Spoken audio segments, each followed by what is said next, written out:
Yeah. Doing hard things makes doing other hard things easier. My whole book is an exploration into all of the hard things that one can lean into, essentially getting comfortable with discomfort, because that is how we evolved. For the last 50 years, we have engineered our culture for ease and convenience at every single turn. Ironically, that's leading to a lot of dis-ease and a lot of inconvenient truths.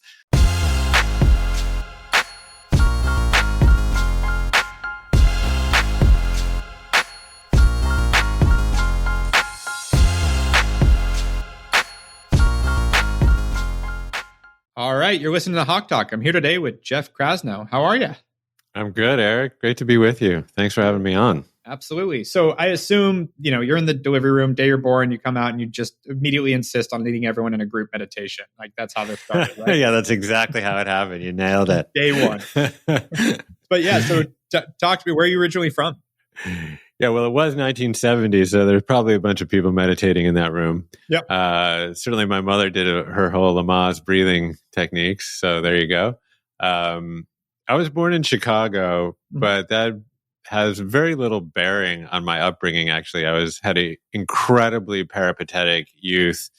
My parents were bouncing me around all over. I think I moved 12 times before I was 7. Wow. In different countries, different languages. And this was both wonderful and treacherous for a young, chubby boy, as I can explain. And so, first off, what took you all around? Why was that? Yeah, my dad was a Fulbright professor, and then subsequently ended up running the Fulbright program, but he was getting grants to teach at various universities around the world. Yeah. And then eventually ran the Ford Foundation for Latin America in Rio, in Brazil. And I was a Sesame Street kid. My dad's claim to fame at that juncture was bringing Sesame Street into Portuguese. So that was cool. But yeah, I was, like I said, sort of forced into all of these other cultures, and my brain, the compost of my brain, was very rich for languages and culture. So that was pretty fun. At that age, did you speak a lot of languages? Were you there long enough to pick up a lot of different languages? Yeah, I did. And candidly, this is part of my origin story that I've had to unpack kind of later in life. I was being thrust into a new school, in a new country, in a new language as a pretty chubby, somewhat awkward kid with hip dysplasia. Oof. And that would happen like every 6 months. Yeah. And of course, when you're a kid, the most important thing is to fit in, right? So I didn't have this like Brene Brown epiphany at that juncture about the delineation between belonging and fitting in. I just wanted to have friends, right? Yeah. And essentially, I would compromise all the authentic components of myself in order to fit in. But one of the ways that I fit in was actually learning the language. And of course, your neurons are preferenced in early age to pick up languages. And so this was, really became sort of a biological imperative for me. Like I had to learn the languages in order to squirm my way into these cliques of friends. And let's go through, like you say 12, I'm not holding you to the number 12, but like, can you recall, like, what were those places you landed, those different places? Yeah, sir. So Chicago to Palo Alto, my parents were both graduate students at Stanford, so they were finishing. And then we moved to Northern England, to the Lake District. And we lived, of course, I think everything up there was owned by the Queen in one way or another, or at least rumored to be. And so we, lived in this kind of dank old cottage, with fecund berries growing like everywhere. That was the big thing. And I had a little pony, and that was fun for while it lasted. And then we moved to Spain. How long were you in the UK? Yeah, not long, like a year. My dad, I think he was commuting into London from the Lake District, which was pretty hairy, but he was at the University of London. Mm-hmm. And then we moved to Santiago de Compostela, Spain, which is kind of, if you can imagine, up sort of in the northwest corner of Spain. Yep. And that's kind of where I started sort of preschool, if you will. So that was in Spanish. Yep. And I have some memories there. Like I said, I had hip dysplasia, so I wore kind of this. I don't know if you're maybe too young, but when I was a kid, some kids had these kind of like cork ham-fisted bottoms on their bottom of their shoe. Yep. To kind of correct for misalignment. And so I had one of those. Didn't work. I was going to ask you, like, how do you fix hip dysplasia as a kid? Yeah, I mean, I think it might have helped. I mean, I was too young to really know, candidly, but I did end up with a total hip replacement when I was 41 in that hip. So a lot of athletics later, but I also had sort of preternaturally chubby cheeks, and everyone was old in Santiago. I just remember that. So there would be these kind of streets strolling abuelas that would all come up and just reach out and pinch my cheek unilaterally. And I would be so pissed that I'd take my cork shoe and swing it into their shins. And so that was my reputation in Spain. It probably got us deported. And then my dad moved us to Rio de Janeiro, Brazil. And the first place we landed there was this very, kind of jungly area outside of Rio called Jacarepaguá, which literally translates as alligator water. And we had this crazy rambling house there with vampire bats and caves and, really alligator water, in the creeks, and like poisonous snakes everywhere. It was very, very intense. And my mom eventually was like, no, we're out of here. We got to move into the city. We moved into a couple different neighborhoods, Gavia, which is in Rio proper, and then Jardim Botanico, and then I was enrolled in the American school there, and we stayed there for a couple of years. So I actually got to put down a little bit of temporary roots in Brazil. Yep. And then where'd you go from Brazil? So Brazil, my mother got pregnant, and with my father, and which is not always the case in Brazil. Yeah. But okay. And her OBGYN disappeared 8.5 months into her pregnancy. And we were like, oh my God, what do we do? And we're like, okay, we're going to fly to Miami and have this kid. And my grandparents were in North Miami Beach. So we shacked up with them for a while. And while we were there, my dad got a job in the Carter administration. Oh. So he was like, I think I'm going to do that. And so we sort of temporarily moved to Washington, and then my brother was born in Florida. I mean, basically we were just a band of fucking gypsies. We were bouncing around everywhere. And then of course, Carter's tenure was only one term. So that was pretty short-lived as well. We ended up moving to Connecticut. And this is kind of where I started to put down more of a significant anchor in the Northeast. Yep. We moved around Connecticut a little bit in Fairfield County. Ended up to Hartford. Okay. In Hartford, Connecticut. Yeah. But her best friend still lives in Fairfield. So okay. Yeah. My mother lives in Ridgefield still.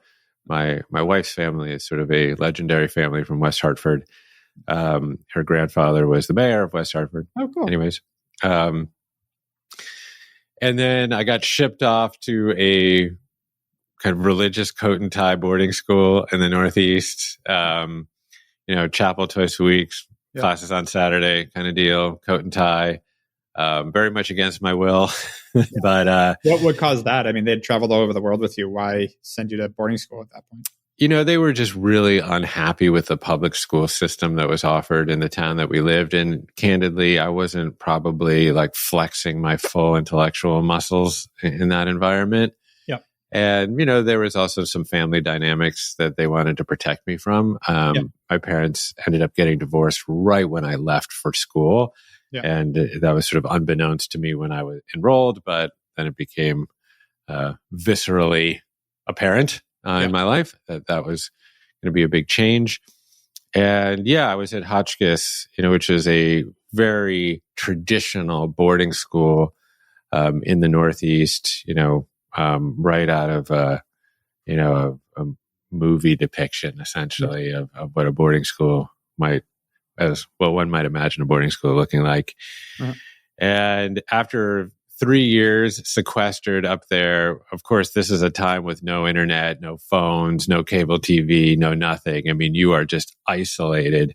And generally, there's a burly English teacher like throwing a dictionary at you or something, very, very old school. I was like absolutely desperate to get into an urban environment and somehow matriculated to Columbia University.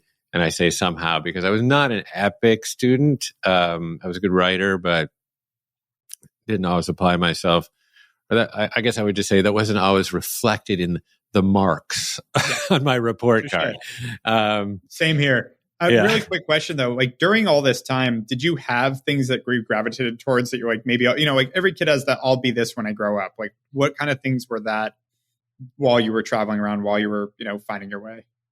Yeah. I grew up in a really musical family. So my grandfather, in a very dubious financial move, was a very established cardiologist. And at age 57, he called us and said, I quit and I'm going to become a gypsy violinist. And we were scratching our heads and saying, whoa, you're mortgaging a pretty successful career. But this is just what he loved to do. This was his passion. And he spent every single day for the rest of his life playing the violin. And my dad was a very gifted musician. And then my brother became a very, very successful and continues to be a very successful and sought after musician. So, it was in the family and there was always musical instruments around. And our house was always like the nexus of the jam session and all of the other things that come with jam sessions. And so that was a big part of my upbringing. So I definitely had a connection to music. And I always loved to write. So I was writing voluminously in high school and really went to college to be a creative writing major. Did not eventually pursue that. I eventually just got so into music at Columbia that, I started at the radio station and was in a ton of bands and things like that. And that was What'd you play, by the way? Oh God, a little of everything. I was kind of a little bit of a deadhead. So I was very influenced by that kind of Americana music and then went into the roots of that and became addicted to the 5-string banjo. And fun. Played banjo all day, every day for many years. Was a DJ at the Columbia University radio station, which was WKCR, which at that juncture was transmitted from the top of the World Trade Center when there was a World Trade Center. Yep. So we actually had a very, very strong signal, and it was a very popular radio station, very similar to kind of KCRW for Los Angeles. Mm-hmm. And so I hosted a Sunday morning, which is difficult for a college student, radio program called Moonshine, and it was a traditional American music show. And they gave me just enough of a stipend to buy gas and to book my bluegrass band on festivals in the Southeast. And so I packed up kind of Alan Lomax style and with my kind of old tape recorder and my band. And we traveled around the Southeast and played these pretty funky, crazy bluegrass festivals. And, my band would be the first of 50 on the main stage or something, but it would get me backstage with a tape recorder. And I ended up interviewing all these kind of seminal bluegrass legends, Bill Monroe and J.D. Crowe and Earl Scruggs and, these folks. And it was a really eye-opening cultural experience for me. By the way, I have 2 guitars sitting right there. 2 guitars and a ukulele sitting right there. So with you on all of this. Yeah. But I love it. My origin story was I wanted to be a rock star until about 12 when all my friends started playing guitar and I realized I wasn't that good, but still enjoyed playing. But I realized it was more for myself and I can jam and have fun with it, but it was never going to be my vocation. That's awesome though. And so working at the radio station, like, what kind of happened next? How did that, like, what were your vision of where that was going? Or were you kind of just in the moment? Like, I like doing this, I'm going to keep doing it. Yeah, I was in the moment, but I was very connected to the idea of trying to make a living out of music in some fashion. but I was pretty aimless too. I mean, I spent probably more time like on the bong than in the library, to be completely candid with you. But, after I graduated, well, my wife and I met my wife I was 17 my freshman year, and she was 18, and we met in art class. I sort of had a spiritual experience in art class and pursued her. Let's pause there. What kind of spiritual experience? I want to hear about this. Well, I was a bit of a stoner, so that was probably propelled a little bit of the experience. But I was also an introvert and pretty monosyllabic. And so, and at Columbia, there was a very strict core curriculum. So you were forced to take art history. So I would slump into that class and find the seat the farthest to the back of the class as possible, because we had a incredibly austere, severe art history teacher, sort of very tall, angular woman. She always reminded me of the Jadis character from the Chronicles of Narnia. And, she carried a long stick, and she had this gray bob, and oh man, she was so scary. Anyways, I would cower, in the back, like, Mr. Tumnus or something. And then invariably there would be this girl that would walk into class always 5 minutes late. And as I mentioned, our teacher did not take kindly to anything that did not conform to her rules and regulations, and certainly walking in late was not one of them. But Skylar was just completely unconcerned with our teacher's recriminations, but the only seats left in the classroom would be in the back next to me. Yep. And I would be like, "Oh my God, who is this ethereal being floating into the room?" And my wife at that juncture was a dancer, so she was always walking in with kind of dressed relatively inappropriately, like in a leotard with, whatever little skirt over it, but all talky from dance class. And so there would be this kind of like mist around her. I was like totally obsessed. Yeah.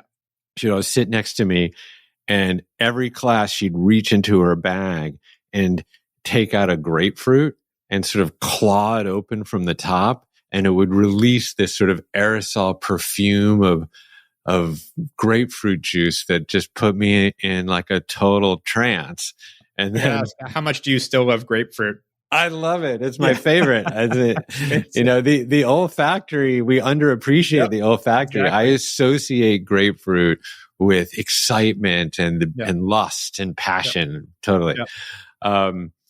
And so one day, our teacher put this slide on the overhead projector. I believe it was The Abduction of Saint Teresa, which is this Bernini piece, I believe, with there's like an angel thrusting like a trident into this woman who is sort of recumbent on this rock. And I was like, I am this angel, and Skylar is the woman recumbent on the rock. And I had like a total like hallucination. And I was like, this is the woman for me. It's meant to be. And so, chivalry was not dead in those days. And, I summoned the gumption to ask her if she would like to join me to go hear the Archbishop Desmond Tutu, who was at Riverside Church. Uh-huh. And I had previously met Tutu. I actually left this out of my biography because I moved to South Africa my senior year of high school to study apartheid. And I worked at this career center in Soweto. And then one day I had met him. Yep. And so this was the coolest thing ever, really, is that I got to bring Skylar on our very, very first date. I've never actually told this story. It's fun. To Riverside Church. It's this glorious monumental church on the Upper West Side to hear, Archbishop Tutu. And he's this wonderful, like effusive, but very diminutive guy, so much energy. And then after he finished, I said, "Hey, come with me." And we waited in this line, and I got up to the front of the line, and Tutu's face like broadened and lit up, and he was like, Jeff, and it's amazing that he would remember me because he meets so many people, but this is so indicative of what a wonderful soul he was. And I was like, this is the best way ever to impress a girlfriend on a first date. And then that propelled us into 37 years together. Wow. And that's where we are. Amazing. Anyways, that's the story. That's the story. That's great. That's a fun one. All right. So you get together and going back to it, because the radio station was post-college, right? Or was that? No, that was like during school, during college. Okay. Yeah. Okay. So you get out. What was the plan at that point? What were you thinking? Yeah. I mean, not really much of a plan. I went and applied at Cannon's Bar, which was kind of like the bar on the Upper West Side where all the seniors would drink. And I applied for the role of serving chicken wings, which meant that I would actually just put my hand through a hole in the wall and pass the chicken wings out. And I got denied.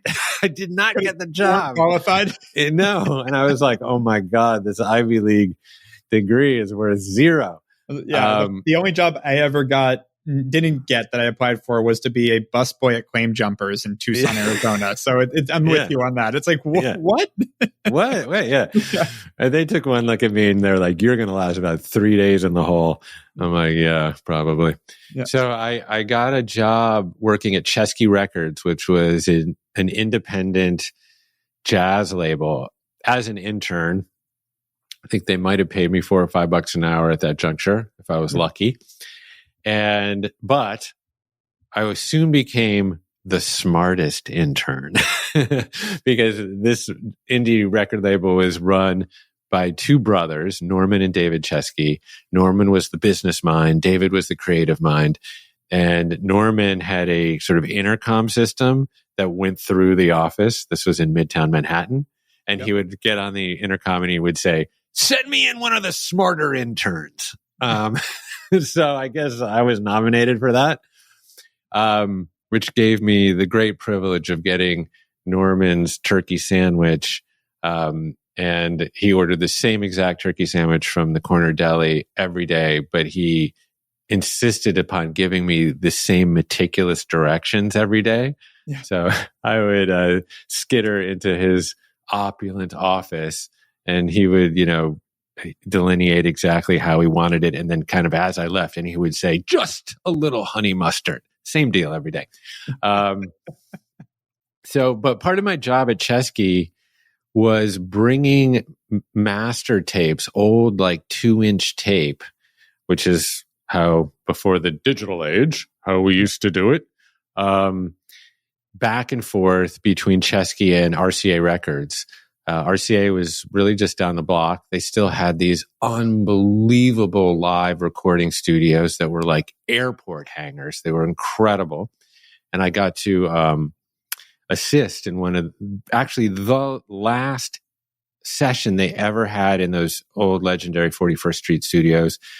It was a Cuban musician named Mongo Santamaria, and he had this big band, and it was so cool. That session was amazing. I still remember it very well. But I was charged with like carrying the big briefcase of tapes between RCA and Chesky. And eventually, I got a gig at RCA because they just got to know me. And, I'm like a Gen Xer. So I'm 54. And so just to give you a little time frame, this was like early mid 90s. Mm-hmm. And, this was like still like CDs were selling, man. This was like a deal, And so RCA Records hired me to come up with concepts to make reissues and marketing plans to essentially sell classical music to Gen X. Yeah. And that's what I did. I did that for a number of years. And it was fascinating because RCA and RCA Victor had the most like deep cuts, if you will, the vaults of available material from Shostakovich and Horowitz and Toscanini and, every significant conductor and orchestra and soloist. And so I got to like go in to this cavern with my own little mastering engineer and producer, and we made CDs. And it was a lot of fun. How did you get Gen X to pay attention to care? Yeah, well, I hired this guy, Al Hirschfeld, who is a fairly famous cartoonist, and he did all the covers. And so they were sort of playful. So they would take like Archer Rubinstein or something and kind of draw him like a cartoon character or something. But it was a lot of like concepts. So like Letterman was huge at that juncture.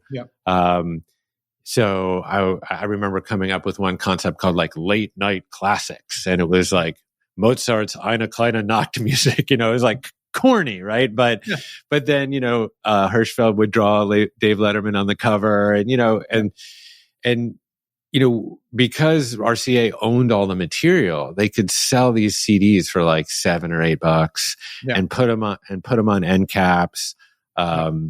And kind of near the register. And these things were incredibly successful. Awesome. It was also sort of interesting, last bit on that was how many popular references there are around classical music, but we just don't even really know it. So, like Bugs Bunny, for example, is like filled with old, classical themes, but people don't necessarily know which one is which. And so sometimes those were a whole series of CDs that I did where like, oh, you might have heard this, when Bugs Bunny or when the Roadrunner tripped the coyote for the 900th time or whatever. So, it's heard on Looney Tunes. Yes, exactly. Totally. That's awesome. And so tell me more, like what progressed from there? Like what was the next step? Yeah, well, I actually made a good amount of money there. This was an era where the music industry was cranking. And I saved a little nest egg, and I asked my betrothed for her hand in nuptial bliss, and she agreed. So we got married, and I quit, and we moved back to Brazil. Was that driven by that? Were you like, I don't want to be here, we're going to get married and move to Brazil? Or how did that happen? Yeah, I mean, we had done a lot of traveling together. Skylar and I did our junior year abroad in Paris together, and then we traveled, backpacked a lot. And, I had this history in Brazil, and we were young and insouciant and carefree. So, I didn't want to. I think I had made 250 reissue CDs. At that point, I was like, okay, there's something else I can be doing. Yeah. And I saved a little nest egg and went back to Brazil to study bossa nova guitar with a dude named Carlos Lira, who is like very entrenched in that early, Anthony Jobim, like Vinicius de Moraes bossa nova scene down there. And had written a lot of those popular songs. And so, he was kind of a mean old cranky curmudgeon, but it was all right. I brought my guitar and, mostly made him coffee and did him errands, but every once in a while he would teach me some stuff. And we spent a little bit of time, in Brazil exploring that country. Oh my God, so much to explore there. Yeah, it's a beautiful country. Insane. Yeah. We drove actually from Rio down to Sao Paulo, down what's called the Costa Verde. And, there's all these little old kind of colonial style towns along that route, Paraty. And then you can take these little ferries out to like Ilha Grande, all these amazing places. And my Portuguese was still like dormant back there, but it kind of rekindled pretty quickly. Awesome. And then after that, I came back to New York and basically started a record label. And I started a recording studio down one block north of the World Trade Center. So down on Murray Street, or maybe 2 blocks north. And what year was that? So this is kind of getting into the late 90s. Yeah. Mid to late 90s. Yeah. And I was like a one-man studio. I bought all the gear on eBay. eBay just kind of popped up. I was saying that's when digital recording studios started coming, so it was possible too. Exactly. So I bought a big 24-channel Mackie board and 3 ADATs and a bunch of outboard gear. And I had a nice live room. And And yeah, I just advertised in the Village Voice, like, make your demo with Jeff. And I was basically, a sole proprietor. So I was booking the sessions, I was producing, I was engineering, I was doing everything. And I had to cut my teeth, man. I was like, doing classic rock demos during the day and then like hip hop stuff till like 4 a.m, you know, and, just like all of the trappings of how you might imagine that looking, just like, just dank, smoky rooms, like late 90s New York hip hop scene. Like that was the era. And it was gritty. I mean, guys were coming in, they're like, we got enough, for 3.5 hours and we want to walk out with a cassette. And, I'm like, all right, here we go, so I had to, like, little Jewish kid, had to cut my teeth in some pretty deep situations there. Did you ever come across Tom Silverman? Yes. Yeah, because I did a bunch of my first online company was in the music business, and he was our chairman of the board. Okay, yeah, so Well, yeah, I mean, at RCA, I met some people, and then, I'm sort of downplaying a little bit of the origin story of Velour Recordings. But then, we kind of, from there was a lot of great talent that started coming in. Uh-huh. And my brother went to Berklee School of Music, and we became kind of the record label for the young ingenues coming out of Berklee. So we were just signing all of this young, hyper talented people and essentially scaffolding their whole careers. Yeah. So kind of later in the gestation of the music business, there was the emergence of the 360 deal. We were sort of first to the 360 deal where we had a label. We were distributed by Sony Records' independent arm called Red Distribution. But then we knew how to get people on the road. That was our big thing. So we knew all the agents, we knew all the venues, and we just like started to sign bands, artists develop them, and then get them on the road. And I just spent, and then we had some really nice successes. Yeah. I was going to say, any notable that people would know? Yeah, I mean, my brother was in this band called Soul Live, which sort of hit the jam band scene pretty hard, and they had some real success. And opened for, and I ended up managing them, and we opened for the Stones quite a bit, and opened for Dave Matthews, and that was a really fun run. Still sort of going a little bit, but I think the biggest success that we had was a little bit more on the business side. Like Norah Jones was coming up, and we had a lot of connection with Blue Note Records. There was a guy named Bruce Lundvall, kind of legendary music industry guy that ran that. He was a bit of a mentor. And, Norah and that kind of cafe, coffee music, I guess, acoustic music sort of hit. And we would get demos, like just a deluge of demos coming in. And there was one demo of this young singer. She was 13 or 14. Her name was Sonia Kitchell. And I was like, this is the next coming of Norah Jones.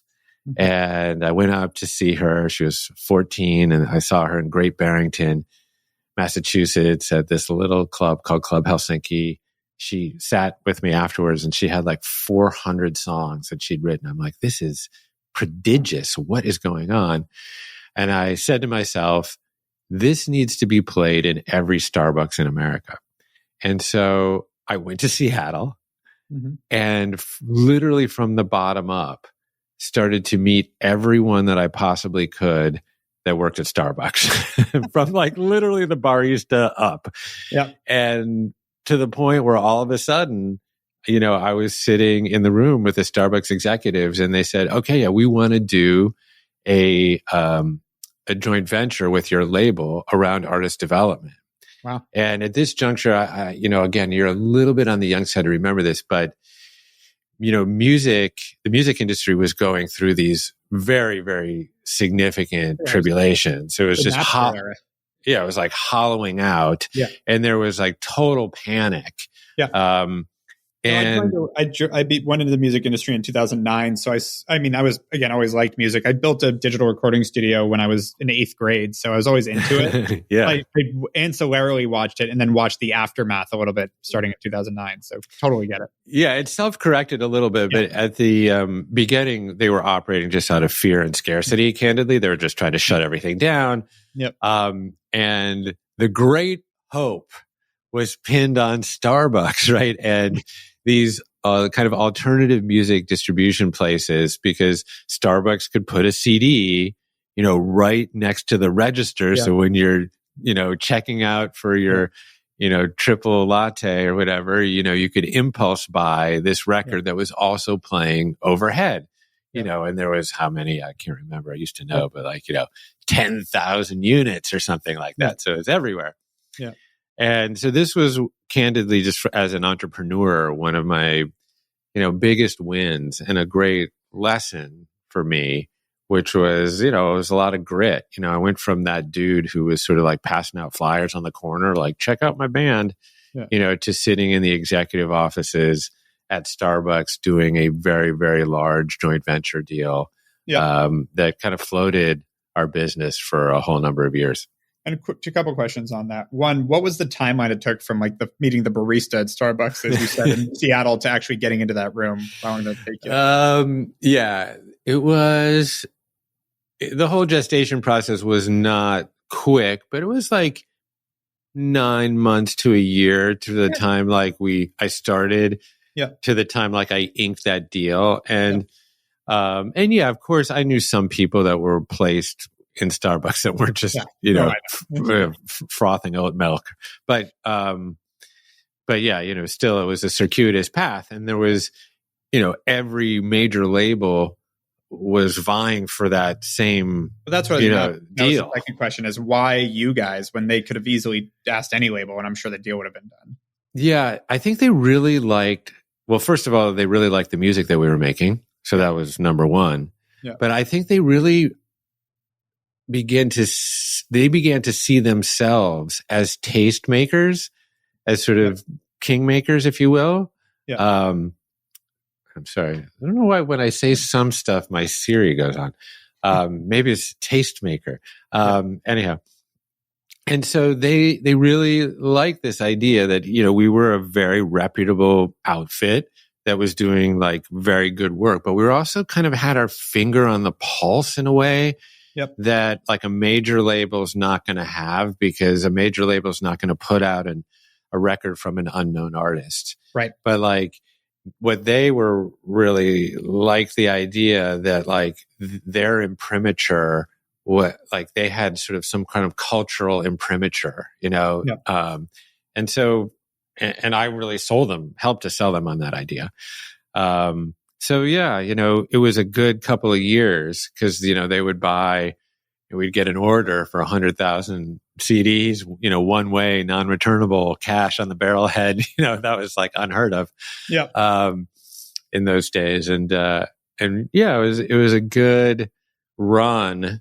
And, then there was a bunch of other sort of parallel things happened kind of during that period, that propelled me sort of into the next phase of my career. And what was that? Let's talk to that. Yeah. So, like I said, our office was in downtown Manhattan, lower Tribeca, basically, financial district. And then 9/11 happened. Mm-hmm. And we were in that tight little perimeter right around ground zero and the cleanup. So we couldn't access our office really for 2 or 3 months. They might let us in for a day or a couple hours to clean up. But, it was a really, in fact, this time in LA reminds me a little bit of that time in New York. Yeah. There was this sort of collective grief that was happening that was at once very, acute and painful, but also really elicited the munificence and generosity of so many people, right? Exactly. Yep. As I'm kind of thinking of Los Angeles now really as the city of angels, right? It's really has summoned our better I have angels. to say, like, just to touch on that, as we talked about before, both my siblings lost their houses. I was evacuated for 3 weeks, and what people did, and like the altruism of everyone, and like it was almost like, I mean, there were the bad side. There were 42 people arrested in my neighborhood for looting. So there was that too. But not to glaze over, like, I think every fashion company just gave free stuff away to anyone that lost their things. And just my brother and sisters, my brother-in-law evacuated with no clothes for himself. They've got a 2.5-year-old and a 6-month-old. They focused on their kids. And he shows up at my house to evacuate before we were evacuated. And he goes, I don't have any clothes. And I was like, just go in my closet, grab whatever you need. It's not a big deal. But then again, like, he borrowed a couple, or actually, I don't think he even ended up borrowing, because by like the next day, every retail store was like, just come and pick up what you need. We, I remember Page Denim did like 3 pairs of jeans if you need it. Mad Happy and all these LA brands just went here. And it was such a, like, it was altruistic. There was nothing in it for them. It was just like, we're going to take care of our community. And it was really cool to see. Yeah. I agree. I mean, I wasn't affected nearly as directly as you and your family. I have a place, a very significant place, our Commune retreat center. So it's this 10-acre retreat center in Topanga. And I had basically surrendered, candidly, given what was happening with the strength of the winds and how the fire was moving. So, yeah, I was like, and continues to be a really like emotionally tumultuous time. But, like that, the aftermath of 9/11 in New York, I mean, like, I didn't buy my own beer for 3 months. It's like people were so generous. Like, and it was really quite amazing to see across like every color and creed and race, and, just people hugging each other on the subway platform and carrying each other's groceries. I mean, just really, quite beautiful behavior. And also, I think a lot of people were inspired to take risks. And my wife was one of them. So she said, like, I want to open a yoga studio at Ground Zero. And she did. Wow. She opened right above my office. And so kind of as we got back in like very, very late 2001, early 2002, she opened with like a little sandwich board on the sidewalk, Spirituality Through Sweat, Kula Yoga Project. And, this was really in the era, prior to like an Equinox on every street corner or whatever. There was not a lot of yoga studios, and this was not at all fancy. This was, you had to kind of go up these cockeyed lime green steps sort of through my office, and then up another flight of steps and like into this one room yoga studio. The bathroom was actually in the studio. Like it was like the width of a bread box, but it captured a certain essence. And this was really my first subjection to having kind of this front row seat to watching the power of community in relation with somatic and spiritual practices, watching that really heal people, right in front of my eyes. And mostly, so many people associate that part of New York with the financial district. And of course, that's true. But it is also very residential.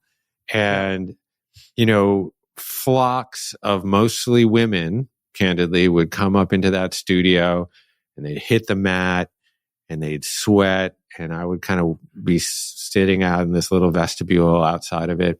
And they would just come out open-minded, open-hearted, collapse on this little stained futon and like hug each other and cry it out and like really heal. Yeah. And I was like, man, this is really powerful. Yeah. So that was kind of my first little taste into community and wellness. And, I had been for years kind of backstage, kind of bouncing around Lollapalooza and Austin City Limits and Bonnaroo. And a lot of my friends had started those festivals. So I was very familiar with production and operations and putting big shows together. But, I was never inspired to start my own music festival. There were just so many big ones that were already cranking. Yeah. But then I started to go with Skylar, with my wife, to Costa Rica, and she was leading these yoga retreats there, kind of out in the Osa Peninsula. Yep. And and I would bump along. Quite literally, we'd kind of, it'd be like a plane to a puddle jumper to like the back of a truck, and you're like, ding, ding, ding, ding, out into this. Costa Rica. Yeah. And there you'd find yourself out into this eco paradise, waking with the sun, in community, meditating, surfing, doing yoga, but, also not like, it wasn't so sanctimonious. It's like, yeah, everyone would have like a glass of wine at night and play music, and there were plenty of people illicitly hooking up in the bushes. And, it was fun, and vibrant. And I was like, in the depths of the rainforest there in Costa Rica, I had this idea, a very male in retrospect, of like, how can I scale this? How could I make the world's largest yoga retreat? Could I put it somewhere more geographically accessible at a price point that people could afford, and round up all the biggest luminaries and mystics and sages kind of in one place, and have my version of a festival, which was really more about wellness and combining wellness and music. And that was the seed. That's the origin story of what became Wanderlust. And that became a decade-long journey of building, to suspend modesty momentarily, the biggest series of wellness events in the world. Yep. And by 2016, I think we had 68 annual festivals in 20 countries. So Wow. we were, these were multi-thousand people per day festivals. So when you say wellness festival, I've heard about it a lot, but I have not been. Is it music meets yoga meets, like, what does wellness define as? Yeah, it sort of morphed over time. I mean, we were really trying to produce a yoga retreat through the lens of Lollapalooza.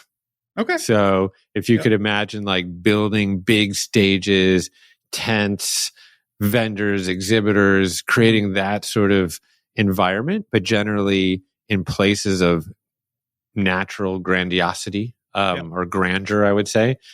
So what we would do is 4-wall ski resorts in the summer. So we would go to like Squaw Valley, Lake Tahoe, for example, or Whistler, or Snowmass, Aspen, or Stratton Mountain, or Mont Tremblant. We did all of these. And we'd essentially 4-wall the resort and the village and all of the lodging, et cetera, and then build stages everywhere and fill them with inspirational teachers, often accompanied by DJs and musicians, et cetera, and then generally have like some big blowout at night. And we sort of both led and caught a cultural wave sort of simultaneously, and kind of brought yoga into the mainstream, for better or worse. And I really do say for better or worse in retrospect. Yeah.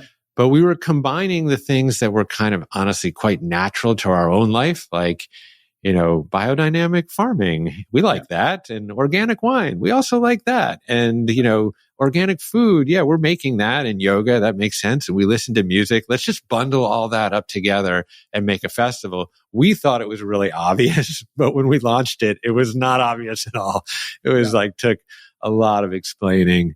And boy, did I step on myself early on, but we squeaked through, and it ended up being like one of the most crazy, wonderful, treacherous decades of my life. Love it. And so you go through this path. And did Wanderlust, did you ever feel yourself as someone with Wanderlust? I mean, you were around all over the world with your parents, but it seems like it stuck with you post that, going back to Brazil, et cetera. Did that come from just a personal ethos?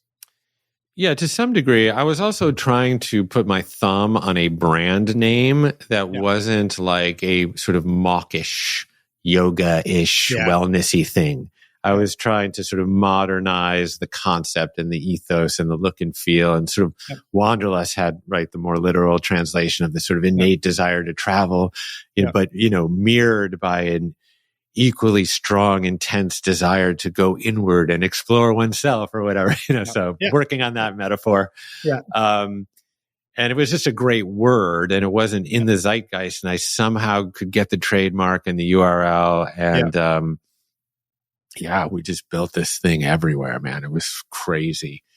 And I candidly sort of lost myself somewhere in the middle of that, but these were these efflorescent, immersive, transformational events that became really, really important to a lot of people and was at the nexus point of so many relationships.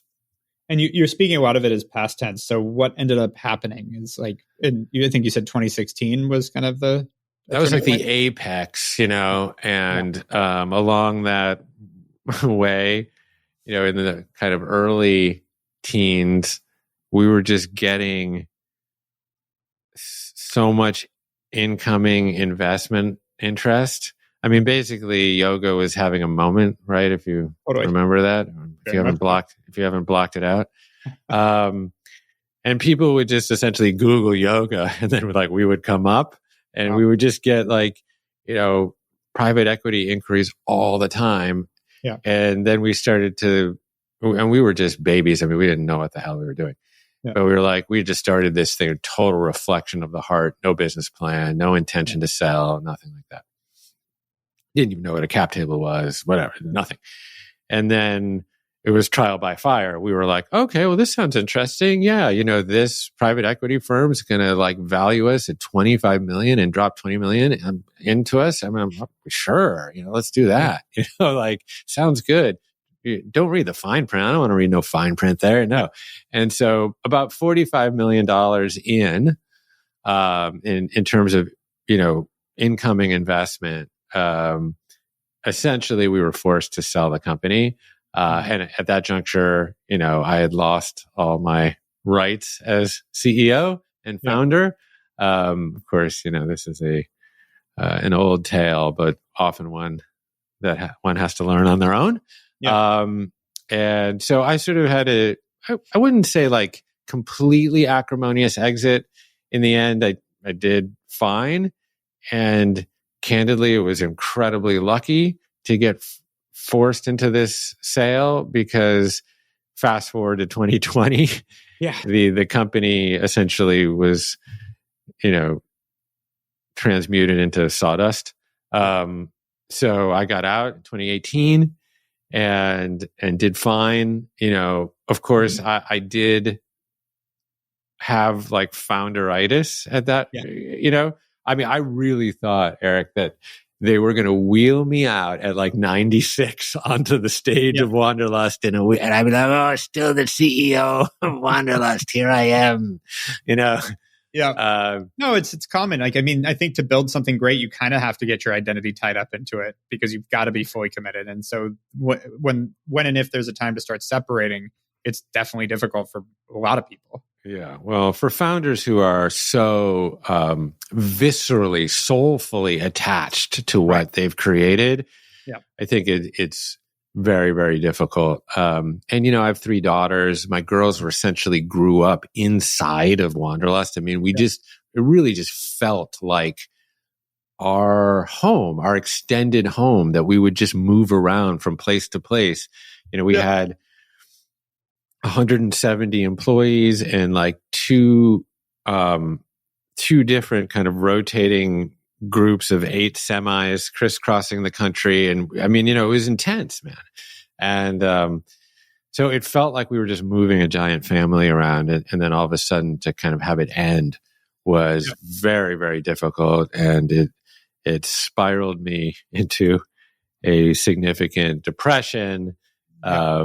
With all of the, requisite additives there. And, I got very, very unhealthy, very, very overweight, very stressed out, chronically fatigued, insomniatic, all of the above. And then ended up with a diabetes diagnosis. And it was time to take a hard look at myself and make some changes.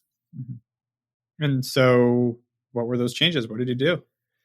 Yeah, well, I essentially started Commune, my gig now. Yeah, partially as a business. I mean, primarily as a business. Very much out of intellectual curiosity. I love learning about human physiology and health. But also, I started it in some ways out of personal necessity. I was really, really sick. And fortunately, I started to be able to meet the world's most prolific functional medicine doctors, integrative medicine doctors, nutritionists, et cetera. I started a podcast. I was interviewing them all the time. Yep. I have this property up in Topanga that I mentioned. I was hosting them all the time. So Wim Hof came and stayed with me for 3 weeks, and I know him pretty well. He's awesome. Yeah. So, Mark Hyman, Gabor Mate, all across the board would come and stay with us, and we would make podcasts and online course content. And I just sort of became a sponge for the wisdom of these great teachers. And through that and a tremendous amount of like what I call me search and of one experimentation on myself, I started to adopt a whole series of protocols that turned my life around. And got me pretty excited about, sharing that story and those protocols. But, there was a cadence to it that really before I could make a lot of physiological change in my life. Like I lost 65 pounds. Wow. I pretty much reversed my blood sugar imbalances. I repaired my gut. My gut was like as leaky as a rusty old pipe. I had elevated inflammation levels, all of that stuff. I was able to really, through lifestyle protocols, turn all of that around. But kind of before I could actually turn my physical life around, I had to get really kind of honest about my kind of spiritual, psychological life, and really kind of remake my story.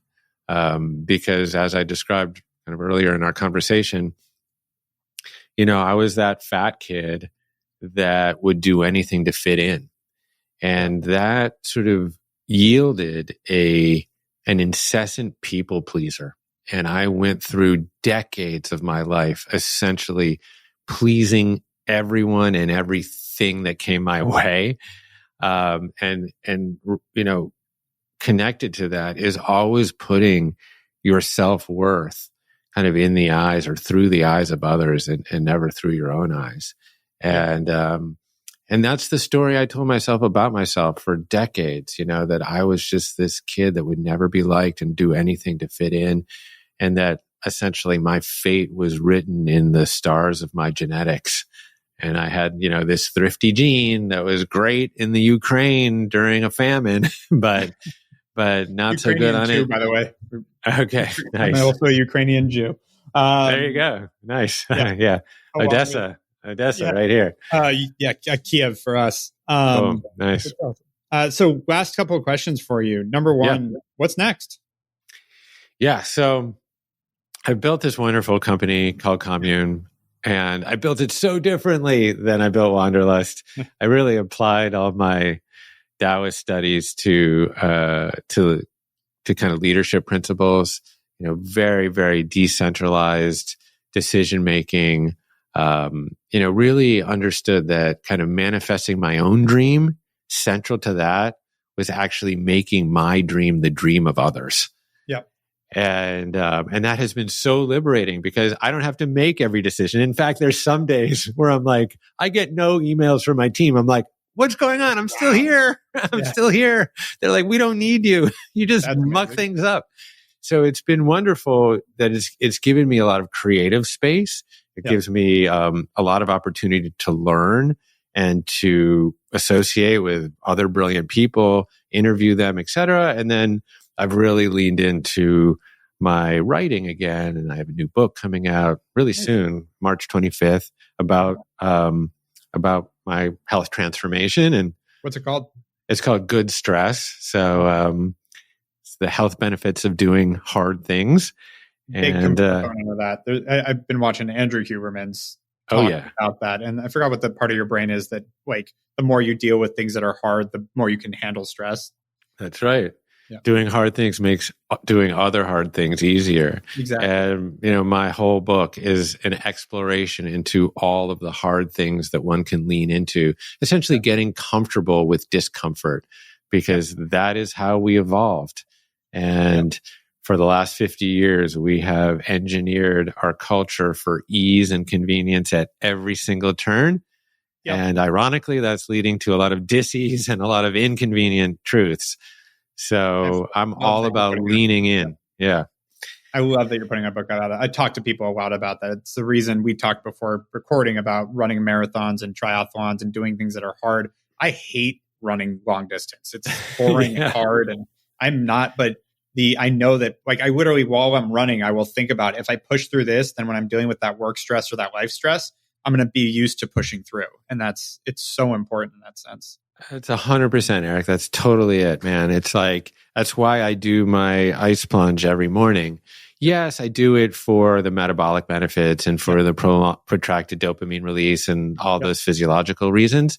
But where I found it to be most potent is that the emotional resilience that I build in that ice starts to punctuate the other parts of my life. It spills over, to being a dad, to being a business leader, to going to the dentist, to driving in traffic. Essentially, it starts to perfume your life, with that little bit of space between stimulus and response. And man, that can be so useful in a world that's trying to trigger you all the time, right? Yep. Yeah, it's very fair. No, we could talk for hours about that subject, but cool. I do have one more question for you. Sure. What's one piece of advice you either wish you heard or did hear to get you to keep pushing? Kind of on the same subject, like, what has given you that grit that you pushed through all these things that even after your company was basically taken away from you, you saw that through, you still went on and did something else? Like, where does that come from for someone that still wants to pursue their dream, that's looking to really push through? Yeah. I mean, I have started to look at controversy and stress, if you will, as an opportunity. I almost sadomasochistically welcome it on sometimes. I remember the very, very first year that we did Wanderlust. So you're launching a festival for the very, very first time. You've got investors, you've got pressure, you got all this stuff. We had a headliner. That headliner was a guy named Michael Franti. He had a band called Spearhead. It's perfect for our festival. He burst his appendix the day before our festival.